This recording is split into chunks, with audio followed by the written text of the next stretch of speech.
अमोल साहेबांनी ज्या वेळेला शिवाजी महाराजांची मालिका काढली त्यावेळेला त्यांनी स्वतःचे काहीतरी मला वाटतं जमीन का घर काहीतरी विकून ती मालिका काढली। त्यांनी पैसा उद्देश हा स्वतःसाठी उत्पन्नाचं साधन हे ठेवलंच नव्हतं। शिवाजी महाराजांची किंवा संभाजी महाराजांची जो इतिहास आहे तो पुढे चालवण्याचं स्वतःच्या खर्चातून काम केलं। त्यांनी असा कुणाकडून निधी घेतला नाही किंवा कुणाकडे पैसे मागितले नाहीत। यांनी दोन्ही कामं केली। अभिनय तर करतच होते, परंतु ज्या वेळेला त्यांच्याकडे खासदारकी आली त्याच्यानंतर त्यांनी विरोधी पक्षात असताना सुद्धा 300 कोटींचा 300 कोटी म्हणजे सामान्य गोष्ट नाहीये।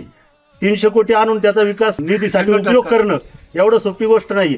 तुम्ही नुसते अरबी समुद्रात भूमिपूजन केलं म्हणजे शिवाजी महाराजांचा पुतळा उभा राहत नाही। त्याच्यावर तुम्ही प्रगती काय केली? पहिलं सरकार होतं त्यावेळेला भूमिपूजन केलं, परत दुसऱ्यांदा 5 वर्षात आले तुम्ही, अजून त्याच्यावर काहीच नाही, एक वीट सुद्धा तिथं रचली नाही। भूमिपूजन केलं म्हणजे शिवाजी महाराजांचा पुतळा उभा राहत नाही।